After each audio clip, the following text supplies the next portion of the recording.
Eu peço que os irmãos abram a Bíblia no Salmo de número 6 para a nossa edificação de hoje à noite. Vou pedir que os irmãos acompanhem a leitura deste salmo. Cantar os salmos é um privilégio, mas é também uma prática politicamente incorreta, né?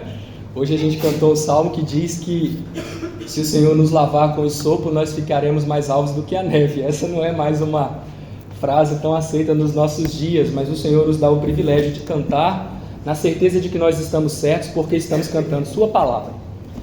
Então eu peço que os irmãos acompanhem agora não o cântico, mas a leitura.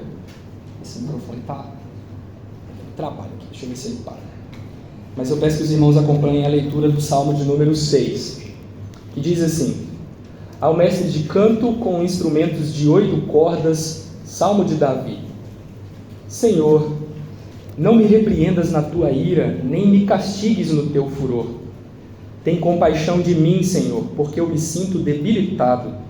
Sara-me, Senhor, porque os meus ossos estão abalados.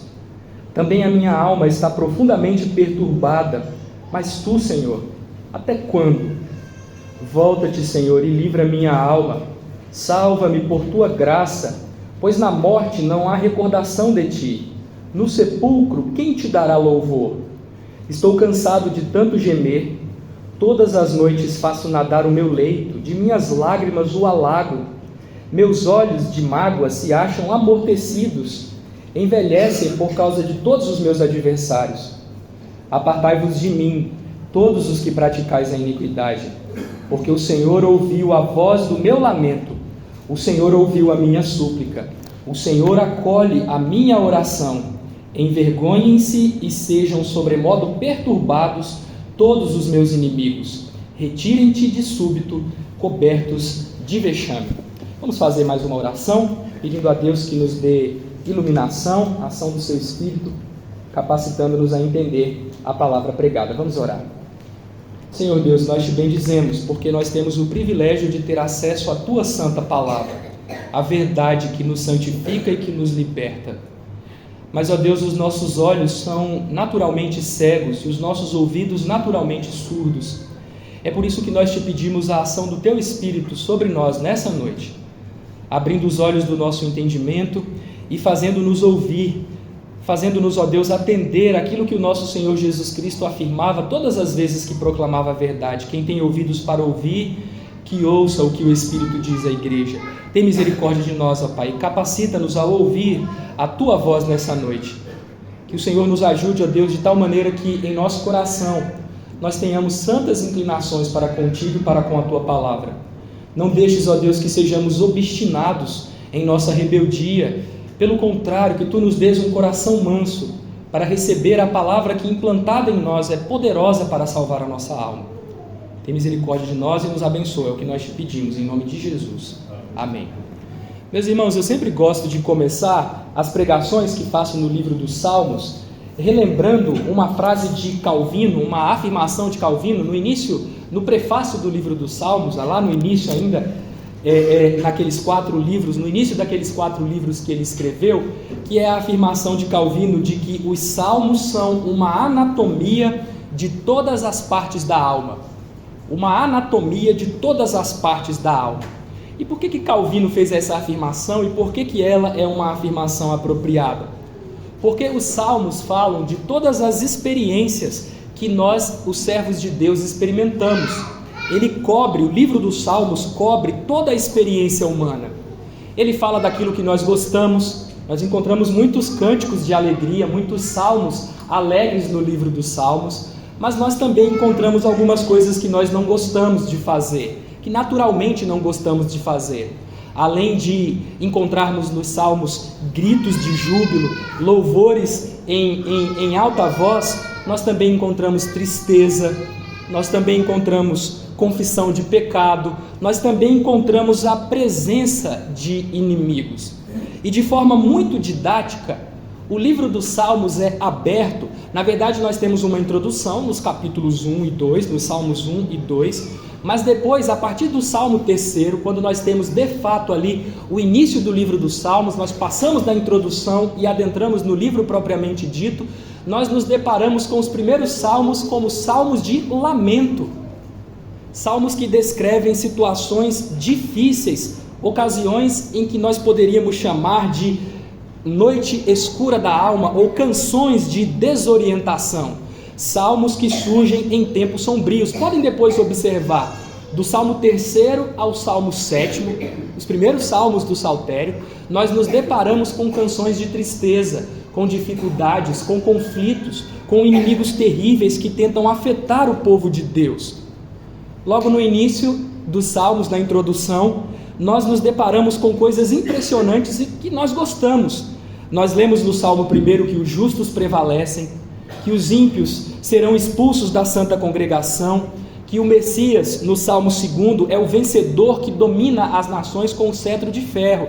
Mas então, quando nós chegamos ao Salmo 3º e até o Salmo 7º, nós nos deparamos com lamentos, com angústia, com tristeza de alma, com dores lancinantes. E com isso, irmãos, eu entendo que Deus quer nos ensinar que antes da glória, os crentes experimentam sofrimentos, que neste mundo no qual nós vivemos, nós experimentaremos ocasiões alegres. Nós teremos situações em que Deus haverá de produzir júbilo nos nossos lábios, de que nós estamparemos um largo sorriso em nossa face. Mas porque este mundo é um mundo quebrado, um mundo caído, um mundo terrivelmente afetado pelo pecado, nós também enfrentamos dificuldades. Nós também enfrentamos sofrimentos, angústias, terríveis aflições. Essa foi a história do ungido de Deus, conforme nós lemos nas Santas Escrituras, a história de nosso Senhor Jesus Cristo. Alguém que antes de ser exaltado, foi humilhado, esvaziou-se a si mesmo, assumindo forma humana, e reconhecido em figura humana, a si mesmo se humilhou, sendo obediente até a morte e morte de cruz. Mas uma coisa que é interessante quando nós lemos o Salmo 6, o salmo que eu acabei de ler para os irmãos, é que há uma diferença com os salmos que nós lemos antes, com os salmos 3, 4 e 5. Porque naqueles salmos anteriores, ainda que nós encontremos lamentos, aquelas angústias, aquelas situações difíceis foram provocadas por adversários externos, por inimigos externos. Mas neste salmo, o Salmo 6, ainda que Davi faça referência a inimigos externos, como nós veremos, a razão primordial e principal para este lamento é outra, é distinta. De fato, os lamentos podem ser provocados, e muitas vezes são provocados por situações externas, por inimigos que tentam nos destruir, por pessoas que querem causar a nossa destruição. Mas os lamentos também podem ser provocados por pecados pessoais. E o que eu quero dizer com isso? Que nem toda tribulação, nem toda angústia, nem toda aflição de alma que os servos de Deus experimentam são provocadas por inimigos externos. Elas podem ser provocadas por nós mesmos. E este salmo é uma evidência disso. A razão principal do sofrimento de Davi, dos ossos esmagados, da alma perturbada, não é um adversário que lhe afeta a paz. Não é um adversário que lhe afeta a tranquilidade, que lhe rouba a tranquilidade. É o pecado de Davi. É sua própria transgressão contra o Senhor, ainda que ele não nomeie o pecado aqui no texto, mas este é um dos salmos que a igreja costuma categorizar, além de ser um salmo de lamento, como um salmo penitencial, um salmo de confissão. Ele se junta a outros salmos, o Salmo 32, 38, 51, 102, 130 e 143, quando um servo de Deus, diante de dificuldades, diante de tribulações angustiantes, confessa ao Senhor as suas faltas, para que Deus lhe acuda e para que Deus o livre de suas angústias e tribulações. Mas vejam, irmãos, apesar de este salmo ter nascido de uma ocasião, de uma transgressão do salmista, de um pecado cometido por Davi, ele nos ensina algo muito mais importante. O pecado é apenas o contexto para a composição deste salmo. Mas este salmo nos ensina, como está aí no boletim, e o presbítero Daniel leu, que o Senhor acolhe as orações de seus servos, debilitados e cansados. O que eu quero dizer com isso, irmãos, é que às vezes o nosso pecado nos abate, às vezes o nosso pecado nos debilita, nos afeta de maneira terrível, mas essa não é toda a verdade. a verdade completa é que para aqueles servos que estão se sentindo cansados, para aqueles servos que estão se sentindo abatidos e que buscam a Deus em oração, Deus lhes acolhe as orações. E Deus livra seus servos do cansaço, da fraqueza, da depressão espiritual. Quando os nossos pecados nos debilitam e nos levam à prostração física e espiritual, quando os nossos pecados são a causa da nossa noite escura da alma, nós podemos recorrer a Deus, porque o nosso Deus é misericordioso, o nosso Deus é compassivo e o nosso Deus acolhe as nossas orações. O Senhor acolhe as orações de seus servos debilitados e cansados. Este salmo eu gostaria de dividi-lo em 3 partes. Na primeira parte eu vou falar para os irmãos do versículo 1 ao versículo 5, é a parte mais longa. Talvez eu me demore mais aqui e o irmão fique desesperado pensando que eu vou parar de pregar lá para meia-noite. Mas não, nessa primeira parte eu vou me delongar mais, porque aqui nós encontramos a parte mais extensa do salmo. Aqui Davi faz uma súplica ao Senhor. Essa é a parte da súplica, especificamente a parte da súplica. Como eu disse aos irmãos, ao contrário dos lamentos anteriores, nos capítulos 3 a 5 dos Salmos, que foram provocados por adversários externos, como Absalão, que é nomeado no Salmo 3, aqui neste Salmo nós temos uma situação distinta.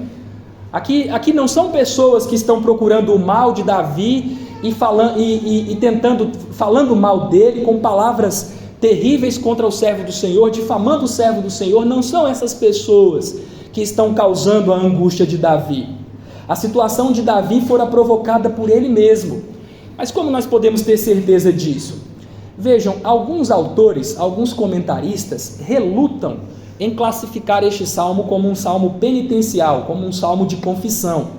Mas a linguagem usada aqui, especialmente a linguagem usada no versículo 1, e a descrição da situação física e espiritual da alma de Davi, que se assemelha, por exemplo, ao Salmo 38 e ao Salmo 51, essa linguagem nos ajuda a perceber que este salmo, de fato, representa uma honesta e sincera confissão de pecados da parte de Davi.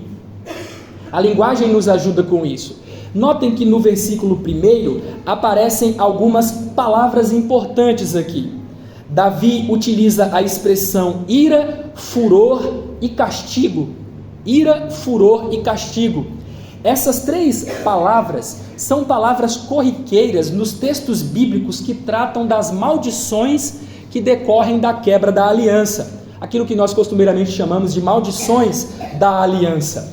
Por exemplo, o substantivo termo ira e o termo furor aparecem algumas vezes em Deuteronômio 29, que é um texto que descreve a maldição do Senhor vindo contra aqueles que desprezam a aliança, que desprezam a palavra de Deus e as ameaças que o Senhor fez em seu santo livro. Ali nós lemos, Deuteronômio 29 e 28, o Senhor os arrancou, ele está dando uma explicação para a destruição da terra. Olha, a terra foi destruída, vão perguntar, por que isso aconteceu? E a resposta é, o Senhor os arrancou com ira de sua terra, mas também com indignação. Tanto a palavra ira quanto a palavra indignação são as mesmas que aparecem no Salmo 6.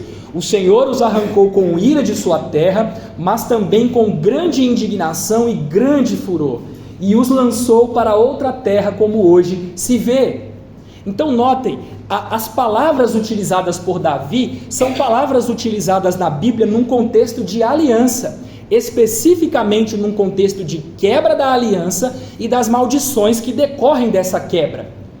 Mas a palavra furor e o verbo castigar, ou o verbo que poderia ser traduzido aí por disciplinar, também aparecem juntos, esses 2 termos aparecem juntos, em outra passagem bíblica fundamental que descreve as maldições da aliança, que é a passagem de Levítico capítulo 26. Diversas vezes esses 2 termos aparecem, mas no versículo 28 de Levítico 26 eles aparecem juntos. A palavra furor e o verbo castigar ou disciplinar aparecem juntos. Em Levítico 26, 28 nós lemos, eu também com furor, vejam a expressão, com furor serei contrário a vós outros. e vos castigarei 7 vezes mais por causa dos vossos pecados. Isto é, Deus haveria de discipliná-los, de castigá-los 7 vezes mais por causa dos pecados deles. Por que eu estou citando essas passagens bíblicas? Para deixar claro para os irmãos que quando Davi pede a Deus para não repreendê-lo em sua ira e não castigá-lo em seu furor, Davi está reconhecendo que por causa de sua quebra da aliança, por causa de seu pecado, ele é merecedor do justo castigo de Deus. Em outras palavras, Davi está utilizando uma linguagem que demonstra uma experiência com a disciplina pactual. Ele estava debaixo dos castigos severos de um Deus que disciplina aqueles a quem ama. Em suma, meus irmãos, a drástica situação que Davi estava vivenciando era a noite escura da alma, como nós costumamos falar, a experiência de uma doença. É bem provável que Davi esteja nesses primeiros 5 versos descrevendo uma doença terrível. Essa situação era resultado de seu pecado.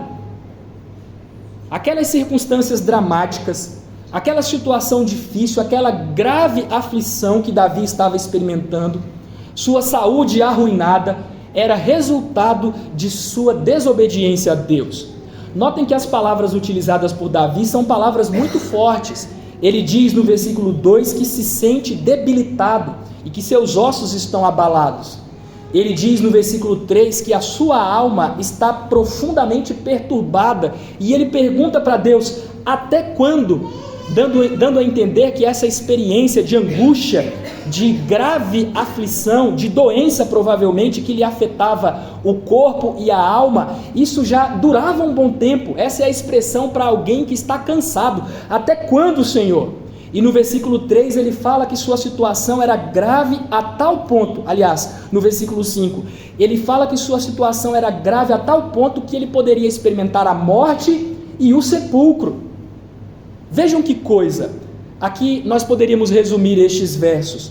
Davi cometeu um pecado e Deus, que disciplina aqueles a quem ama, feriu Davi com uma doença severa que lhe provocou danos físicos e espirituais, psicológicos também, e essa situação era tão grave que Davi estava temendo a própria morte.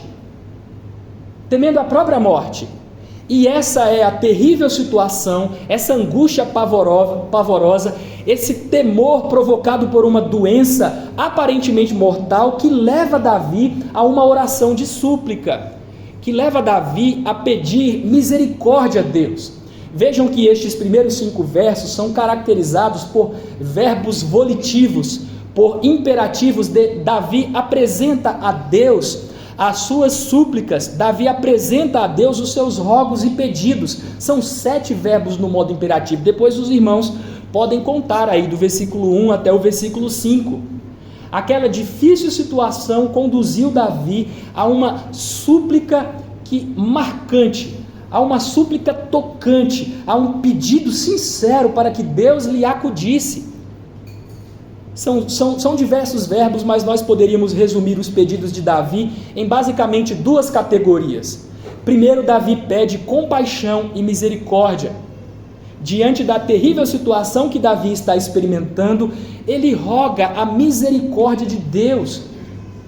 Ele pede que o Senhor tenha compaixão dele. Ele pede que, segundo as suas muitas misericórdias, como nós lemos no Salmo 51, Deus o trate com bondade. Vejam, meus irmãos, a razão pela qual nós podemos nos aproximar de Deus, mesmo quando nós estamos em pecado, ou mesmo quando nós cometemos um pecado grave, e vamos a Deus em confissão, com o coração quebrantado e contrito, é justamente o fato de que Deus é compassivo.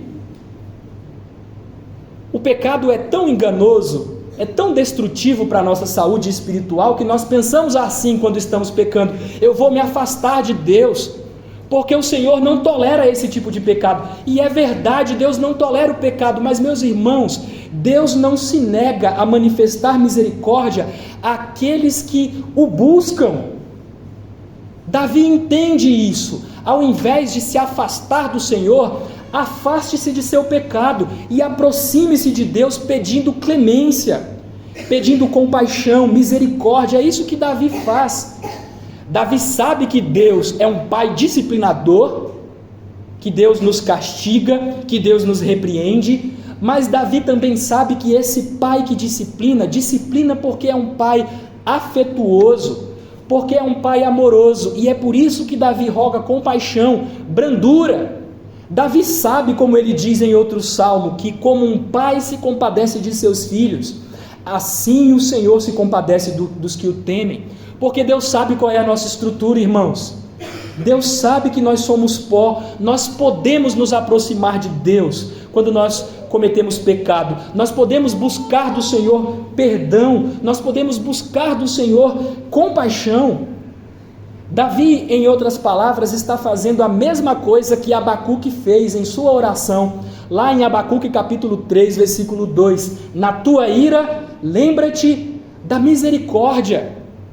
Meus irmãos, quando nós estamos debaixo da ira pactual, paternal de Deus, até porque os crentes não experimentam a ira vindoura, apenas a ira pactual do Senhor, o juízo temporal do Senhor, mesmo que seja severo, mesmo que provoque dores lancinantes, dores excruciantes, nós podemos nos voltar para o Senhor, porque Deus é compassivo.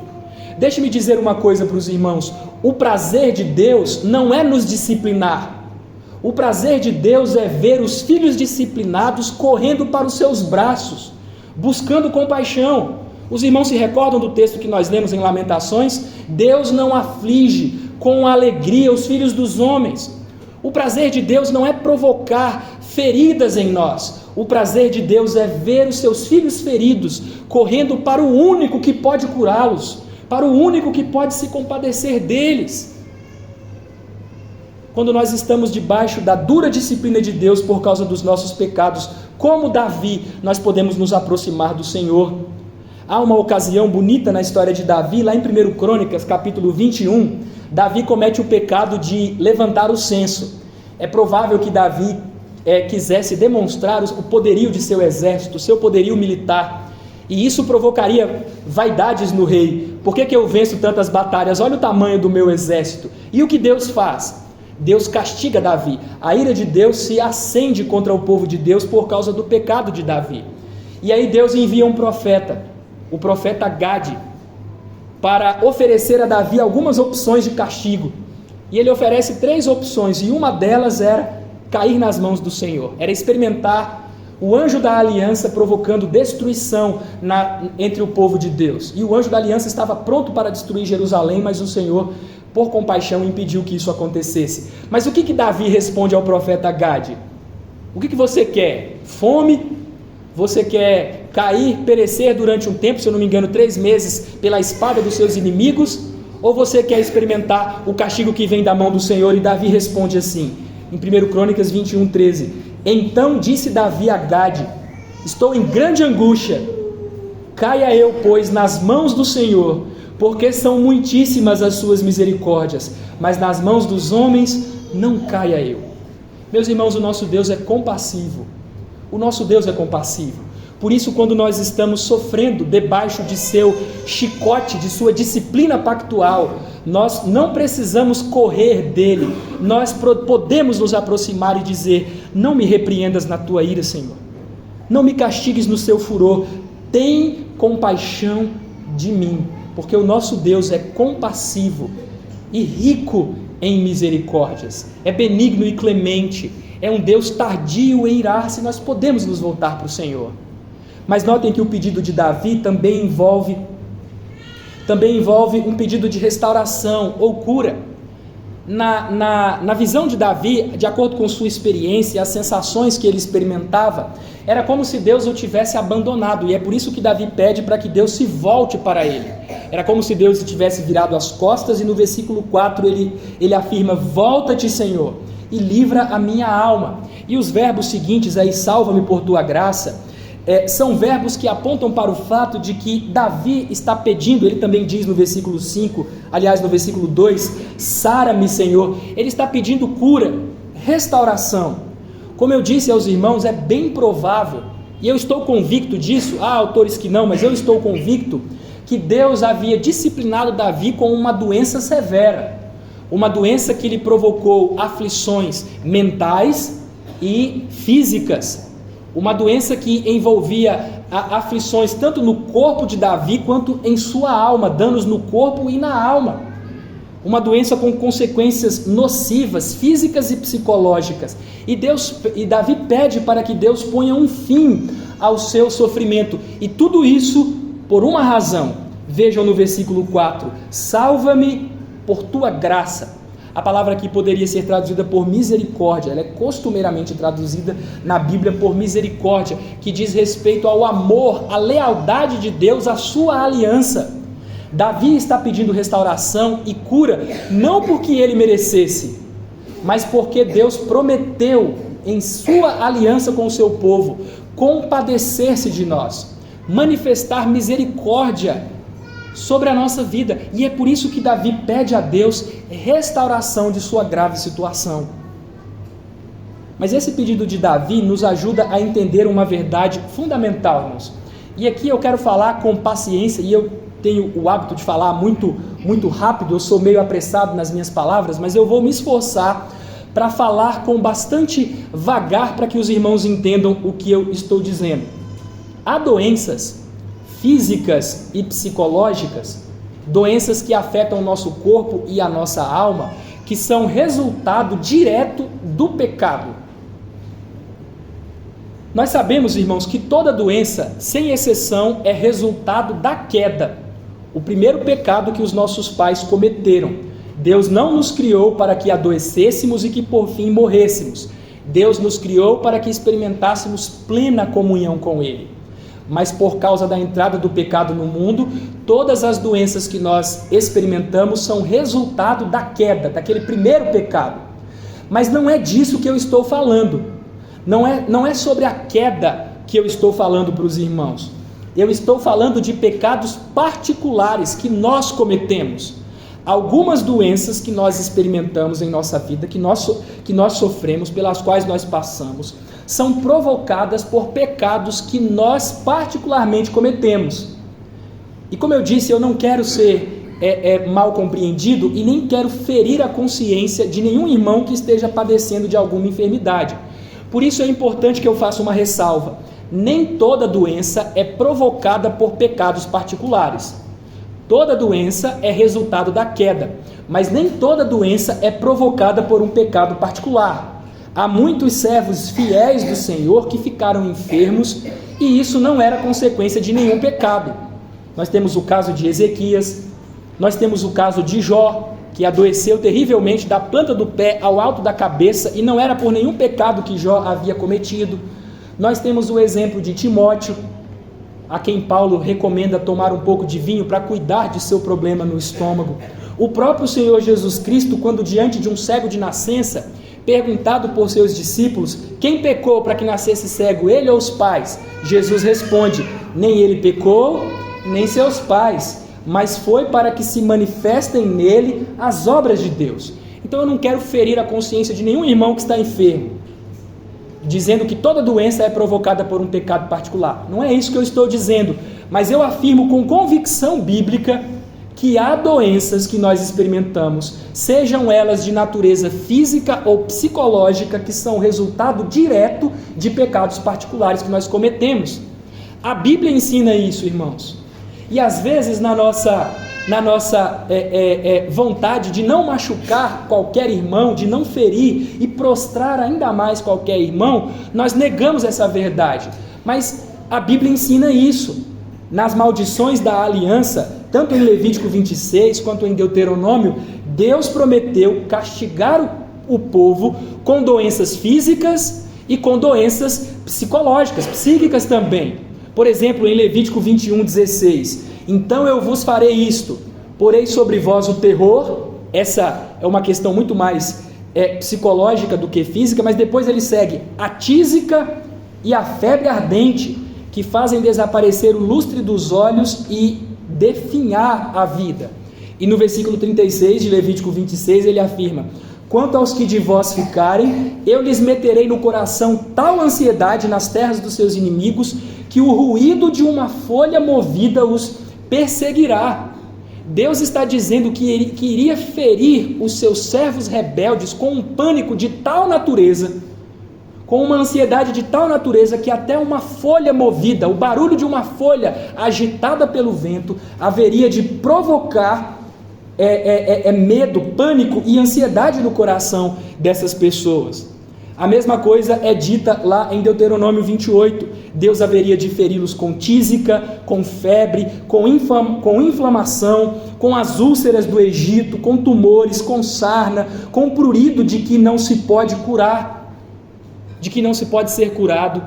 Deus diz isso com clareza.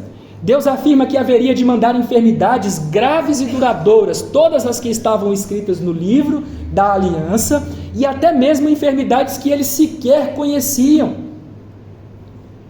O Senhor faria vir sobre ele todas as pragas escritas no livro da aliança.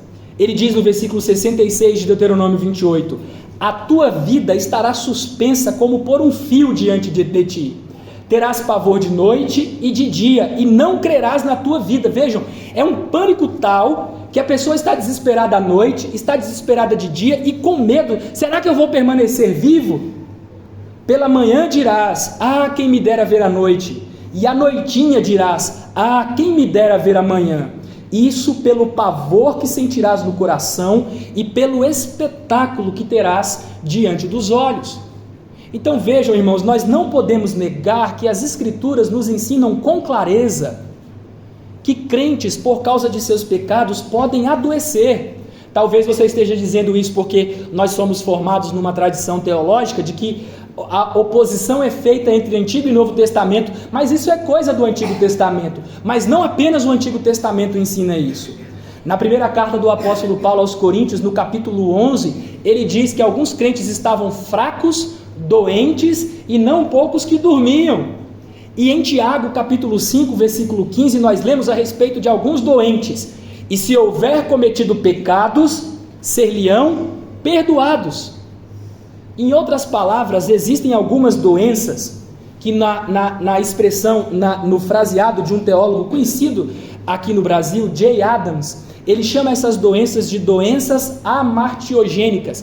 A palavra amartia ou hamartia é a palavra grega para pecado, e ele afirma que essas doenças têm a sua origem, a sua causa em pecados particulares.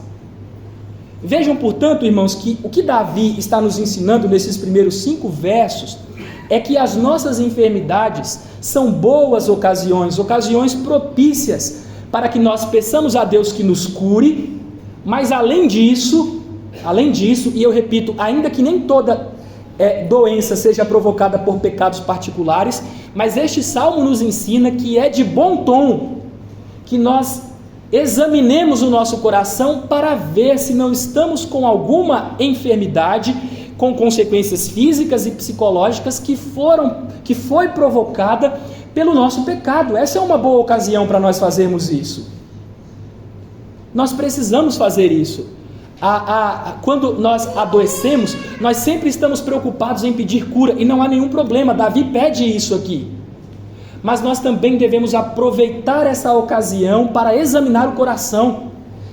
Estaria eu debaixo da disciplina do Senhor? Estaria o Senhor me ferindo com alguma doença por causa de um pecado que eu cometi?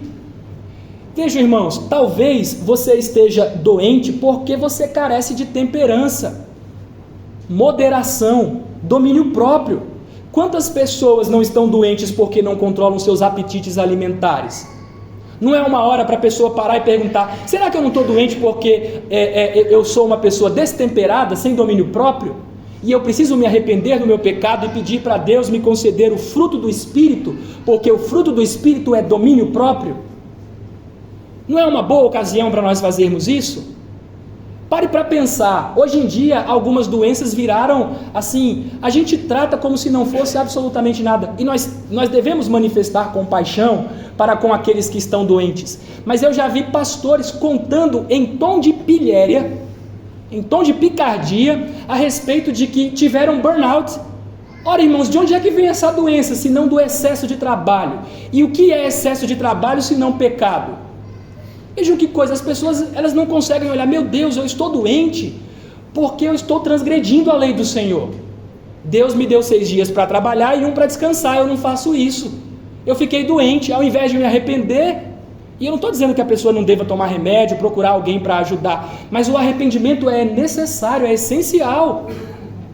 Ou pare para pensar, talvez você seja uma pessoa lasciva, dada à imoralidade sexual, viciado em pornografia. Se você vive nessas circunstâncias e é filho de Deus, não tenha dúvidas, Deus vai lhe achar, Deus vai lhe ferir com alguma doença, talvez uma doença de natureza psicológica, como fez com Davi. O que o pecado sexual de Davi provocou na vida dele? Leiam o Salmo 51, Davi diz isso. Davi diz que por causa do seu pecado, adultério com Batseba e também os crimes de sangue, ele havia matado Urias, por causa de seu pecado, Deus lhe tirou a alegria da salvação, e ele pede para que essa alegria seja devolvida. Davi estava perturbado mentalmente, os seus ossos estavam esmagados, e ele não desfrutava da alegria que os crentes podem e devem desfrutar no Senhor Jesus Cristo. Portanto, meus irmãos, se você está esgotado, doente, machucado, talvez seja prudente que você questione o seu coração. Mais uma vez, eu não quero ferir aqueles irmãos, a consciência daqueles irmãos que estão doentes e prostrá-los ainda mais. Mas é importante que você averigue o seu coração. É importante que você examine sua alma. Será que o Senhor Deus não o está disciplinando para levá-lo para perto dele? Será que o Senhor Deus não está ferindo a sua vida com uma doença grave, para que você volte-se para o Senhor pedindo compaixão? Como eu disse, o prazer de Deus não é nos disciplinar. O prazer de Deus é quando nós, sob disciplina, nos voltamos para Ele em busca de misericórdia. O prazer de Deus não é castigar os filhos dos homens. O prazer de Deus é abençoar os filhos dos homens, é manifestar misericórdia aos filhos dos homens. Por isso eu não quero machucá-lo, mas eu quero que você abra o seu entendimento e se volte para Deus em busca de compaixão, caso sua doença, a sua situação difícil, a sua aflição seja resultado de um pecado que você cometeu. Essa é a primeira parte, a súplica de Davi. Como eu disse, eu falaria de maneira mais extensa, mas agora a segunda parte vai do versículo 6 ao versículo 7, e ela descreve a aflição de Davi. Notem bem que a razão principal do lamento de Davi e dos pedidos que o Davi faz neste salmo é justamente o seu pecado, a sua desobediência a Deus. Mas nessa segunda parte, ele também mostra que os seus gemidos persistentes, que suas lágrimas incessantes, que os seus olhos que estavam amortecidos e fracos, amortecidos e envelhecidos, como ele diz aí no versículo de número 7, os meus olhos de mágoa se acham amortecidos, envelhecem por causa, Davi acrescenta mais uma razão, por causa dos meus adversários. O que estava acontecendo com Davi, muito provavelmente era o seguinte: ele pecou contra o Senhor, foi afetado, foi visitado, ferido por Deus com uma grave enfermidade, que afetou tanto o seu corpo quanto a sua alma, e os adversários de Davi aproveitaram a ocasião para tripudiar dele. Não é assim que acontece muitas vezes conosco? Quando um leal servo de Deus comete um pecado e ele está passando por um momento difícil, de angústias, de dificuldades e aflições, e os seus inimigos aparecem para lançar o dedo, aparecem para proferir palavras de condenação, palavras como as que eram proferidas a Davi, e ele as registra no Salmo 3, versículo 2, são muitos os que dizem de mim, não há em Deus salvação para ele. Não é isso que muitas vezes acontece conosco? Já envergonhados e machucados pelo nosso pecado, o maligno envia um de seus aliados para nos afetar ainda mais, para tentar nos humilhar ainda mais. Foi exatamente isso que aconteceu com Davi. Machucado, ferido, sofrendo por causa de sua transgressão e desobediência, agora Davi tem de conviver com inimigos que aproveitam a sua ocasião de fraqueza para zombar dele e para persegui-lo. Em outras palavras, irmãos, este salmo é um retrato fiel das dificuldades e das lutas que nós, os servos de Deus, experimentamos. Mas vejam que coisa marcante, e é importante que eu faça essa observação. Os irmãos já notaram como os salmos falam de adversários? Já perceberam isso? Olhem os salmos que nós cantamos nos nossos cultos. Percebam, quase todos eles, são poucas as exceções, mas quase todos eles falam de adversários, de inimigos que se levantam contra nós, de pessoas que tentam nos destruir, nos fazer perecer. Essa é uma prática comum, e isso nos lembra de uma verdade que eu tenho falado para os irmãos constantemente, aquilo que é chamado de antítese na teologia bíblica em círculos reformados, ou o que eu gosto de chamar de princípio da inimizade. Os crentes são pacíficos e pacificadores, mas os crentes são odiados por muitas pessoas. E nos planos de Deus, este terrível ódio, esses terríveis inimigos que se levantam contra nós, têm um propósito. Eles têm um propósito na nossa vida. Quando eles se levantam contra nós, eles nos lembram que estamos vivendo num mundo caído, num mundo que é composto não apenas de pessoas regeneradas, que amam a Deus, mas um mundo composto por pessoas que odeiam o Senhor e seu povo. Eu fico impressionado como nós tentamos conquistar o afeto, o respeito, o amor deste mundo no qual nós vivemos. Meus irmãos, a menos que uma nação seja influenciada de maneira poderosa pelo cristianismo, nós não podemos esperar que o mundo nos ame. Nós não podemos esperar isso. Nós não podemos esperar que a academia, as universidades, os poderosos deste tempo olhem para nós e falem, como eles são admiráveis. Isso não vai acontecer, a menos que haja um avivamento na nossa nação. Isso pode ocorrer, mas em circunstâncias normais, o mundo nos odeia. E quando nós estamos em alguma situação de angústia e de fraqueza, é a hora que eles se aproveitam para nos humilhar, para zombar de nós, para nos perseguir.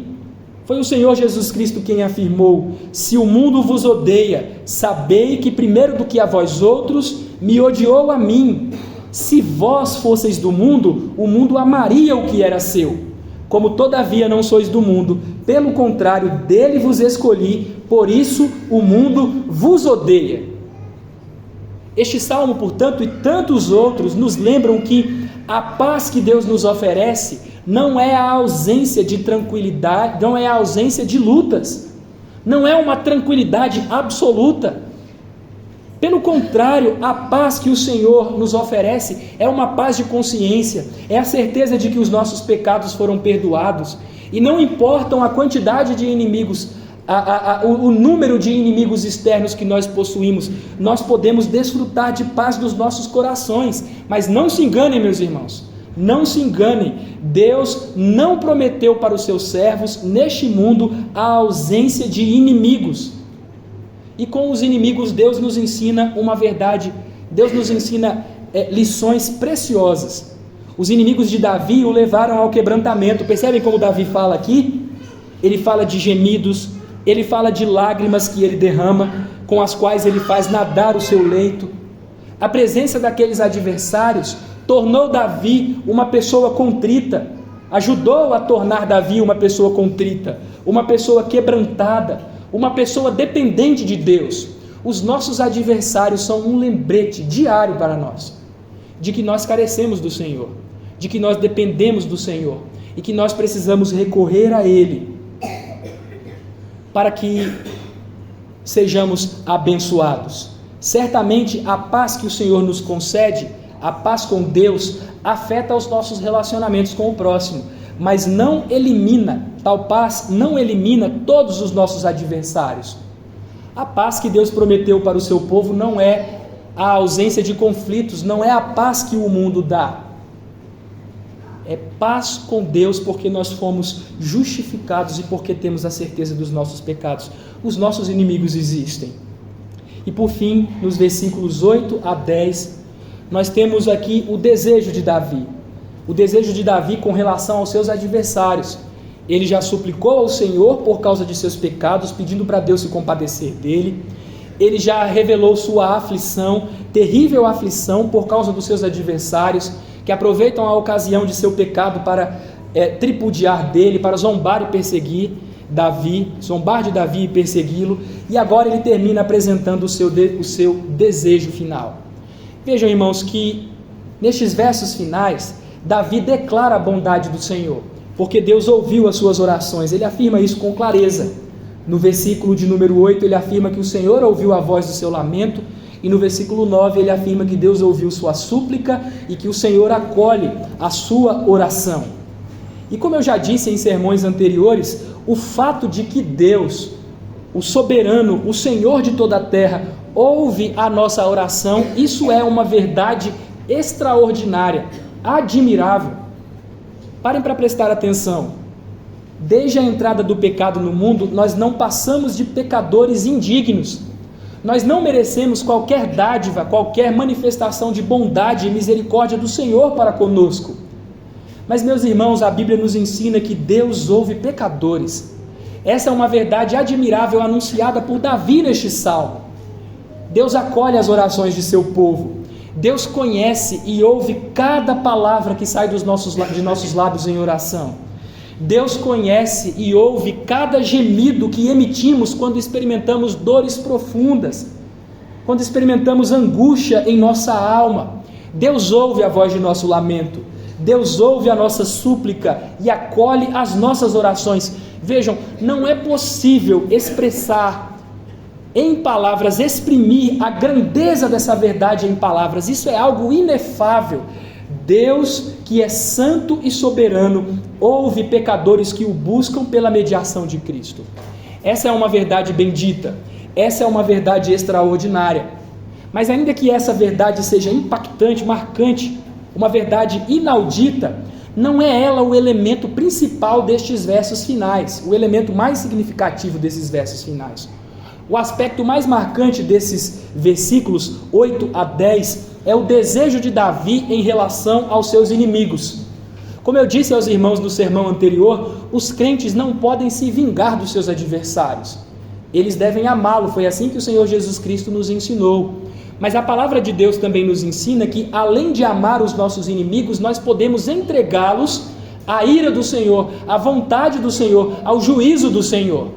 O apóstolo Paulo ensina isso em Romanos 12, quando diz que nós não devemos responder o mal com o mal, devemos responder o mal com o bem, que no que depender de nós, nós devemos ter paz com todos os homens, mas nós devemos dar lugar à ira, porque a vingança pertence ao Senhor.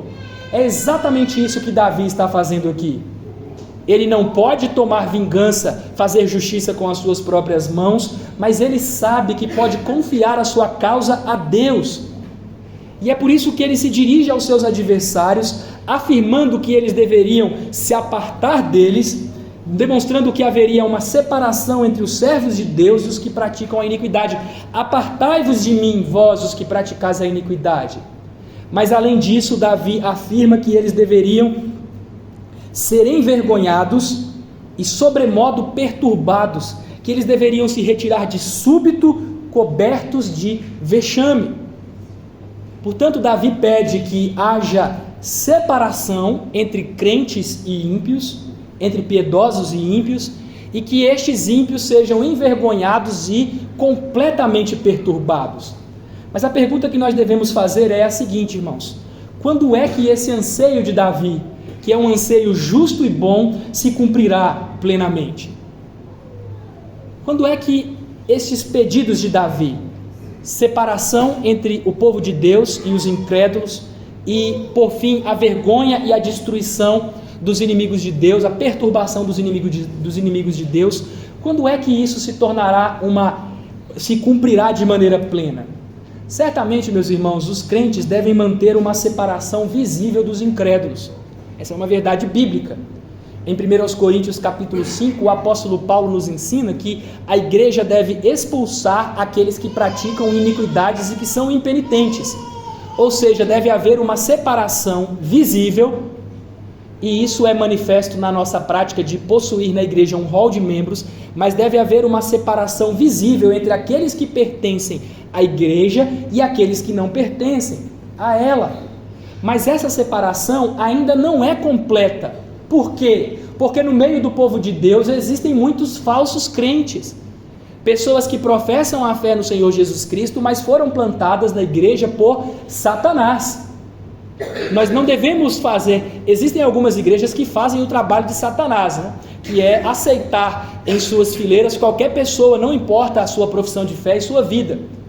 Mas mesmo quando há um esforço intencional da parte dos líderes da igreja para não permitir que pessoas que não tenham uma profissão de fé sincera e verdadeira se tornem membros da igreja, mesmo quando esse esforço é empreendido, muitas pessoas que não servem a Deus de coração, mas apenas com seus lábios, acabam se tornando membros da igreja. Ou seja, nesta vida, essa separação, Deus apartando de seu povo os incrédulos, não é absoluta. Os inimigos de Davi, muitos deles pertenciam ao povo de Deus, como o caso de Absalão. Portanto, quando essa separação se tornará uma realidade, se cumprirá de maneira plena? Ela se cumprirá de maneira plena no retorno do nosso Senhor Jesus Cristo. Naquele glorioso dia, quando o Senhor Jesus Cristo vier para julgar os vivos e os mortos, a palavra nos ensina que os que dormem no pó da terra ressuscitarão, uns para a vida eterna e outros para vergonha e horror eterno. Haverá uma separação. O Senhor Jesus Cristo utilizou essas palavras de Davi no Sermão do Monte, afirmando que aqueles que estavam presentes na igreja, que diziam Senhor, Senhor, que profetizaram no nome de Cristo, que expeliram demônios, que fizeram muitos milagres, mas que não faziam a vontade de Deus, isto é, que não tinham o coração transformado, naquele dia o Senhor Jesus Cristo fará essa separação. Ele haverá de dizer a essas pessoas explicitamente: nunca vos conheci, apartai-vos de mim os que praticais a iniquidade. No dia final, o Senhor apartará de si e de seu povo aqueles que vivem na prática da iniquidade. No dia final, o Senhor Jesus Cristo fará com que os ímpios sejam vexados de vergonha, sejam exterminados e experimentem grave perturbação. Portanto, o pedido de Davi deve ser interpretado por nós, os crentes da nova aliança, de maneira escatológica. Nós aguardamos o dia, aquele glorioso dia e terrível dia, em que o Senhor fará a separação entre as ovelhas e os cabritos, entre os benditos de seu Pai e aqueles que irão para o castigo e para o fogo eterno, onde haverá choro e ranger de dentes, aqueles que ressuscitarão para a vergonha e para o horror eterno. Esse dia virá, meus irmãos, e é isso que nós devemos almejar. Nós não devemos procurar nos vingar dos nossos adversários. Nós não podemos odiá-los, pelo contrário, devemos nutrir amor no nosso coração, orando por eles. Mas nós devemos aguardar o dia em que o Senhor apartará de si e de seu povo os praticantes da iniquidade, e fará com que essas pessoas, esses ímpios rebeldes e que morreram obstinados, impenitentes, que eles experimentem vergonha, que sejam perturbados e cobertos de vexame. Eu quero terminar com algumas aplicações. A primeira aplicação, meus irmãos, que eu gostaria de dizer é que confessar pecado é uma coisa saudável na vida cristã. Confessar pecado é uma coisa saudável na vida cristã. Como eu disse, este é um dos 7 salmos penitenciais do Saltério, junto com outros salmos das Escrituras, o 32, o 38, o 51, o 102, o 130 e o 143. Confessar pecado é uma prática saudável na vida de todo crente. A nossa confissão de fé, no capítulo 15, no 5º parágrafo, que é o capítulo que trata sobre o arrependimento para a vida, nos diz o seguinte: os homens não devem se contentar com um arrependimento geral, mas é dever de todo homem esforçar-se para arrepender-se de seus pecados específicos, particularmente. Vejam, o que a nossa confissão está nos ensinando é que Uma das evidências de que o Senhor nos transformou, de que o Senhor nos deu um novo coração, uma nova vida pela ação do Espírito que habita em nós, é que nós temos uma vida de confissão sincera e uma vida de confissão específica, arrependendo-nos de pecados específicos, particularmente. Os crentes não são aqueles que se comportam como a maioria das pessoas. Já viram? Quando você vai à casa de uma pessoa, como é que as pessoas se despedem da gente? Vai desculpando aí qualquer coisa. Não é assim que os crentes pedem perdão pelos seus pecados. Nós não nos dirigimos a Deus dizendo: Senhor, vai perdoando aí qualquer coisa. Não é assim. Nós sabemos que a confissão é uma prática saudável. E nós nos apresentamos a Deus confessando os nossos pecados particularmente, e dizendo como o salmista, de que daquelas transgressões que nos são ocultas, que o Senhor nos perdoe. Há pecados que nós cometemos e nem sabemos que os cometemos, mas ainda assim nós pedimos misericórdia a Deus. Eu repito, irmãos, confessar pecado é uma coisa saudável na vida cristã. O arrependimento genuíno e sincero é uma evidência da nova vida que o Senhor implanta no coração de seu povo, através da ação do Espírito. Se você é o tipo de pessoa que diante de um pecado inventa uma desculpa ao invés de confessar, provavelmente você está, você é um crente, mas pouco maduro, ou talvez nem um crente você seja.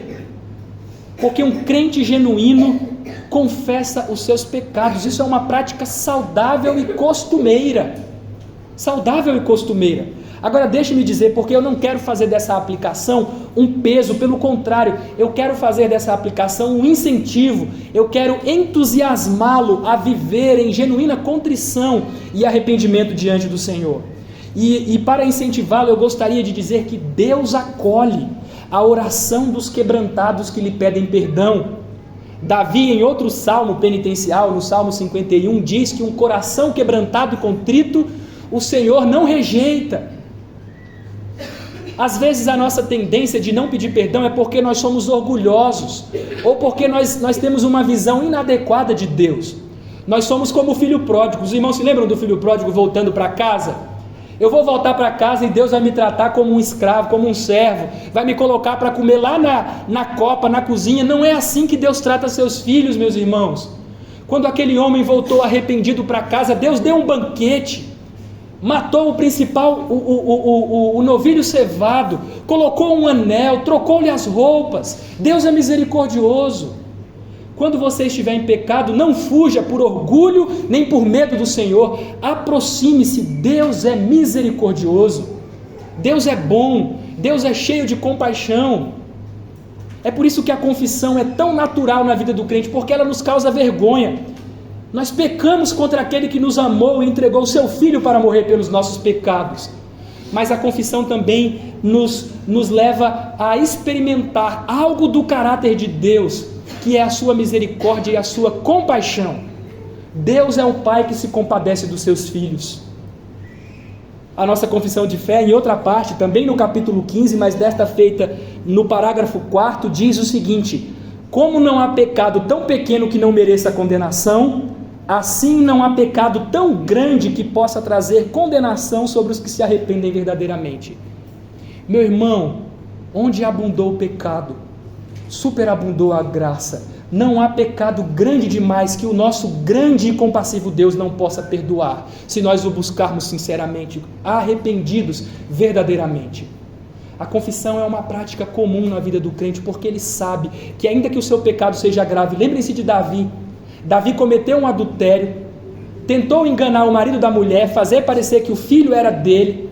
Depois ele matou aquele homem. Para matar aquele homem, outros filhos de Deus morreram, porque eles se aproximaram do muro. Davi não cometeu um único assassinato, ele matou algumas pessoas com a sua decisão pecaminosa, com a sua ordem pecaminosa a Joabe. Mas quando ele se dirigiu a Deus, que pecado gravíssimo! Davi aprendeu uma verdade, que Deus não rejeita quem se aproxima dele com o coração quebrantado e contrito. Faça de uma vida contrita, de uma vida de confissão de pecados, algo comum em sua vida. Uma segunda e última aplicação que eu gostaria de fazer, meus irmãos, é que há diferença entre ira pactual e ira vindoura. Há uma diferença entre essas duas coisas. Nós lemos Davi aqui afirmando, pedindo para Deus não repreendê-lo em sua ira e nem discipliná-lo em seu furor. De que ira, de que furor Davi está falando?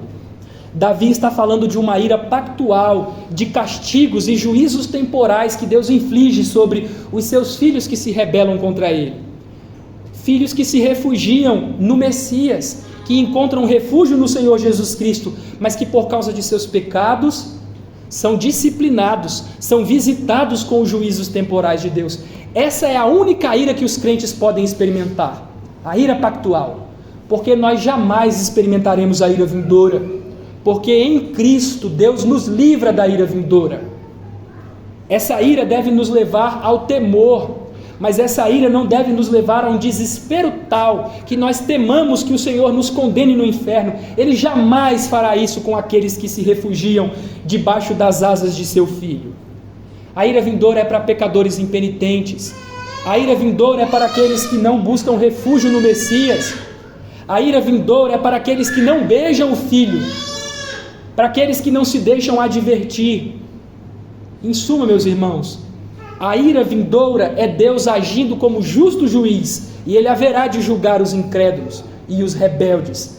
Mas a ira pactual é Deus agindo como um pai amoroso. Mesmo quando nós estamos sofrendo debaixo dos castigos da disciplina da aliança, ainda assim, nós não estamos diante da face daquele que é o justo juiz de toda a terra. Nós estamos diante daquele que é o nosso Pai, que nos ama e que nos castiga e disciplina por ser amoroso para conosco. Meus irmãos, o único cálice, e com isso eu encerro, o único cálice que os crentes haverão de beber é o cálice da salvação e o cálice da bênção, porque Jesus em nosso lugar já bebeu o cálice da ira. Quando você estiver passando por alguma dificuldade, sofrimento provocado pelo seu pecado, lembre-se, isso é ira pactual, é o Deus da aliança visitando seus filhos, porque nós jamais experimentaremos a ira vindoura, porque Deus em Cristo nos livra da ira vindoura. Que Deus tenha misericórdia de nós e nos abençoe.